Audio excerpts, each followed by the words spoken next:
Hello सबको, जय मसीह की। प्रभु यीशु मसीह के नाम में आज के समय के लिए मैं धन्यवाद करता हूँ कि प्रभु ने हमें संभाला, आज का दिन दिखाया। और हम बात कर रहे हैं कि प्रभु हमसे कैसे बात करता है। अगर वो बात करता है तो जब वो बोलता है उसकी आवाज को हम कैसे सुनते हैं और उसकी आवाज को हम कैसे पहचानते हैं। उसके हमने 5 पॉइंटों को कर चुके हैं। पहला, बाइबल पढ़ने के द्वारा, पवित्र शास्त्र पर मनन के द्वारा, पवित्र आत्मा के अनुसरण के द्वारा और क्या बोलते हैं, प्रार्थना और उपवास के द्वारा और मसीह देह के द्वारा, बोले तो मसीह कलीसिया के द्वारा। और 7वां पॉइंट मेरा है जीवन की परिस्थितियों के द्वारा। आप जीवन की परिस्थितियों के द्वारा भी जान सकते हैं कि परमेश्वर आपके जीवन में क्या काम करना चाहता है। हालेलुया अजीजों, जैसे हम देख सकते हैं यूसुफ, योना और विशेष रूप से अय्यूब के बारे में। यूसुफ के बारे में सभी लोग जानते हैं, और नहीं जानते तो मैं बता देता हूं। यूसुफ 12 गोत्रों में से एक गोत्र है, और उसके बारे में बात करें तो परमेश्वर ने उस पर प्रभु ने शुरुआत से परमेश्वर ने इसके ऊपर क्या है, वो सोमपनों का अर्थ बताता था, और उसके ऊपर क्या होते थे, सोमपन प्रकट होते थे।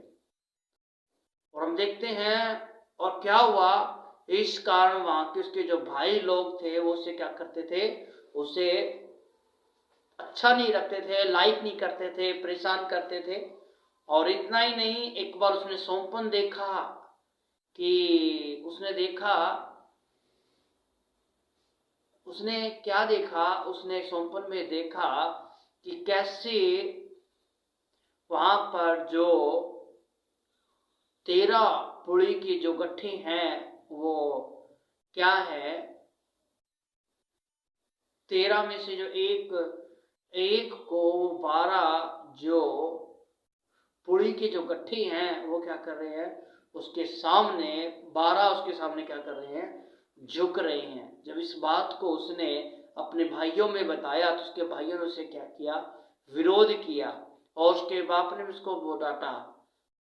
और इतना ही नहीं है, उसको परमेश्वर सोमपन के द्वारा उससे बात करता था। जो सोमपन वो देखता था उसका अर्थ भी प्रभु उसको बताने में मदद करता था। और इसलिए लोगों ने क्या किया, भाइयों से क्या करते थे, चिढ़ते थे। और ऐसा ही इतना ही नहीं, उसको उठाकर भाइयों ने क्या किया, उसको बाहर ले गए और वहां पे क्या किया, उन्होंने उसको एक गड्ढे में डाल दिया।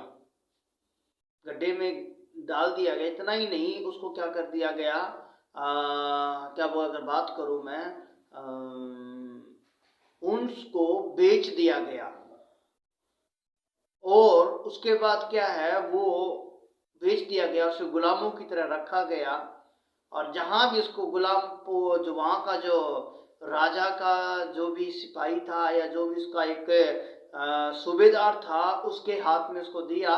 और उसने क्या किया, उसके घर में रहा, अच्छी तरह रहता था। और उसके द्वारा परमेश्वर ने उस सूबेदार के घर में प्रभु ने क्या किया, उसको ब्लेस किया। इसलिए उसको और काम दिया गया, और उसको जो भी अर्थ आते थे उसका वो बताता था। और उसके कारण क्या होती थी, परमेश्वर की महिमा होती थी।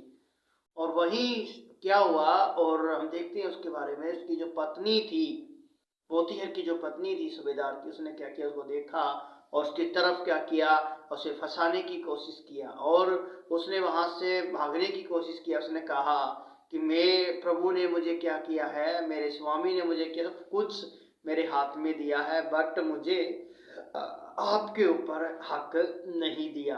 और उसने क्या किया, वहां उसको उठाकर जेल में डाल दिया गया। जब उसको जेल में डाल दिया गया, उसके बाद में क्या हुआ, उसके बाद वहां उसको डालने के बाद कुछ समय वहां पर रहा। और वहां पर भी उन्होंने क्या किया, उसने सोमपन को देखा। वहां पर एक प्याऊ था राजा का, वो वहां पर बंद था। एक दूसरा और था, उन पर क्या था, आरोप था। और सोमपन दिखाया, और उसके द्वारा दिखाया कि वो फिर से क्या, जो राजा को पिलाने वाला जो था वो फिर से राजा की प्रस्तुति में रह रहा है। तो वैसे ही प्रभु ने उस पर सौंपन को प्रकट किया। उसने कहा था अगर तेरा ये हो जाए तो मुझे स्मरण रखना, और ऐसा ही हुआ। और एक दिन ऐसी जब बातें आई, जब अकाल आया, तो परमेश्वर उस व्यक्ति को समझ आया कि सौंपन का अर्थ कौन बताता है, यीशु बताता है। और उसको जेल से निकाला गया, उसे बुलाया गया, आप बताओ। तो उसने जो सौंपन का अर्थ बताया तो राजा ने उसको क्या किया, उसको काम को सौंप दिया, उसकी जो जेल से बाहर निकाला उसको जिम्मेदारी दी, और सारा जितना भी मिस्र का जो राजपाट था, सारा उसका जो मेन जो वर्क था उसके हाथ में दे दिया। जो पावर थी, राजा की जो पावर उसके हाथ में थी।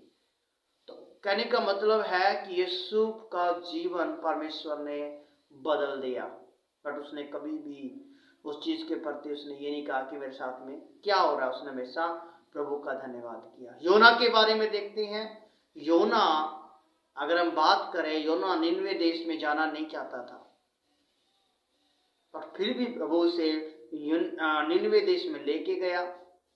और दूसरा जो भविष्यवाणी के द्वारा कराई, उसका मन था कि ये भी क्या होंगे, लोग नाश होंगे, पर फिर भी प्रभु जो लोगों ने पश्चाताप किया, परमेश्वर ने उन लोगों को बचा लिया।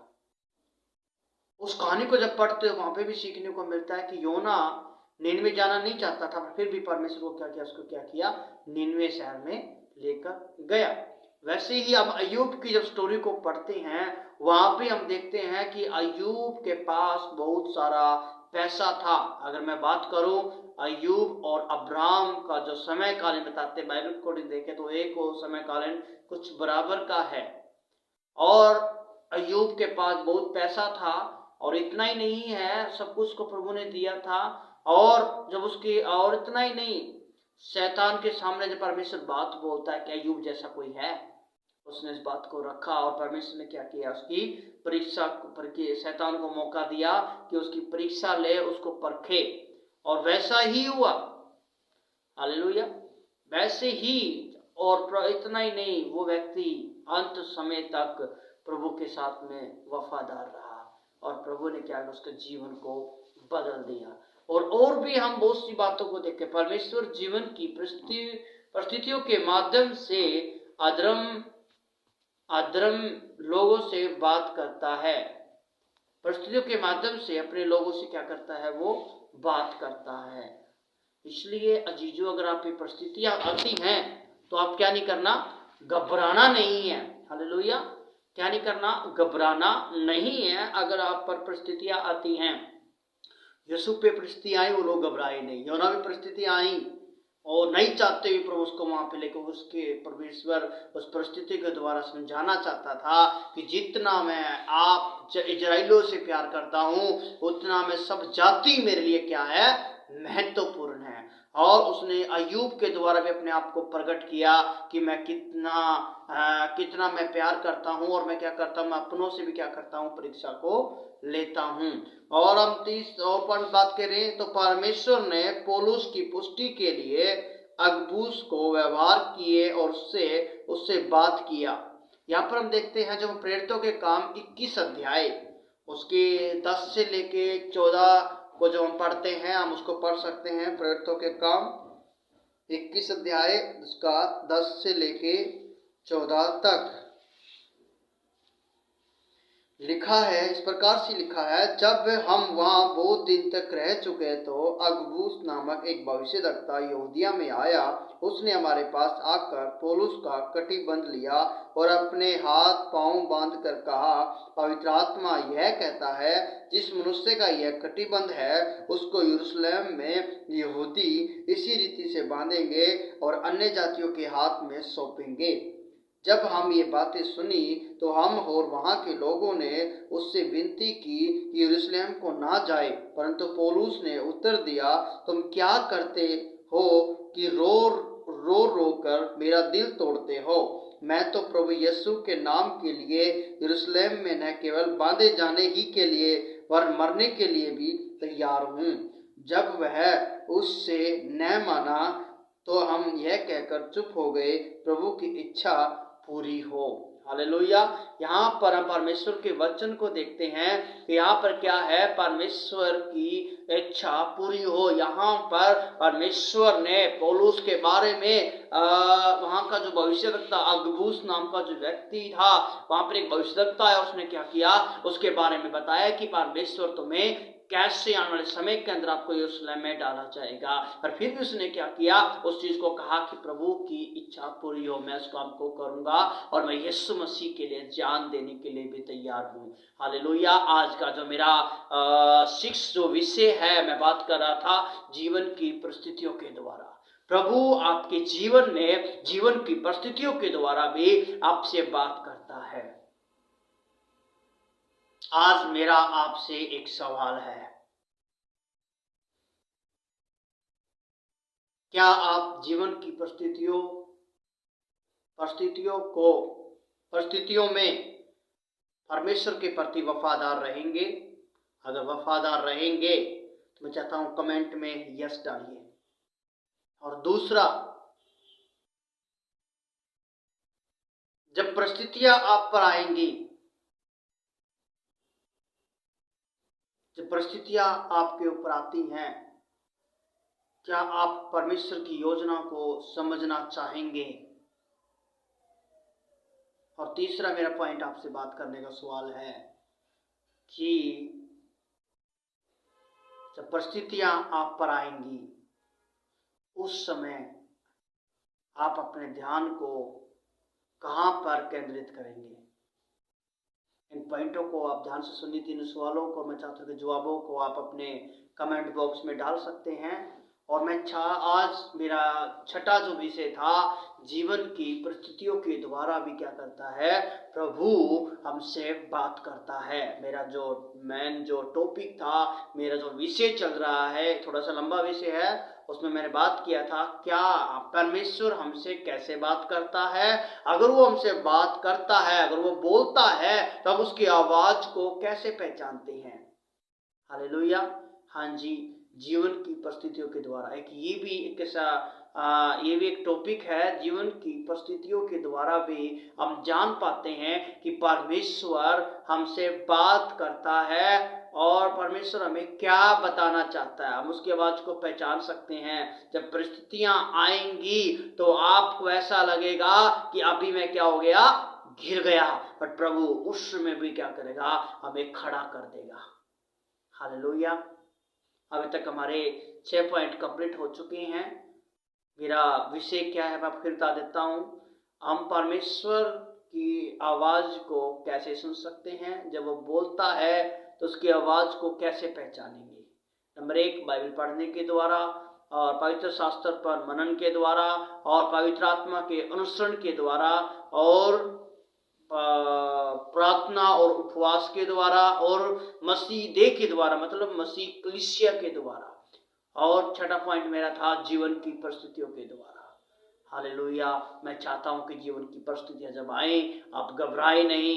ये जानिए वहां पर परमेश्वर आपके लिए कुछ नया करना चाहता है। परमेश्वर आपके जीवन में कुछ नया सिखाना चाहता है और उस समय वो आपको क्या है, अपनी बात आपके ऊपर जाहिर करना चाहता है। जैसे मैंने बताया था, योना के जीवन को देखिए, परमेश्वर ने उसके ऊपर अपने आप को प्रकट किया कि मैं क्या चाहता हूँ। यूसुफ के बारे में देखिए, यूसुफ का कोई कसूर नहीं था, उसको क्या कर दिया, क्या गड्ढे में डाल दिया गया, उसको बेच दिया गया। इतना ही नहीं, उसे जेल में डाल दिया गया। और एक समय आया, परमेश्वर उसकी क्या की, सुधि ली और परमेश्वर ने क्या किया, उसके द्वारा मिस्र देश को उस आने वाले काल से, उस आने वाले आपत्ति से, उस आने वाले जो क्या बोलते हैं भूखमरी से परमेश्वर ने उस देश को भी बचाया और यूसुफ को परमेश्वर ने फिर से शिरोमणि ठहराया।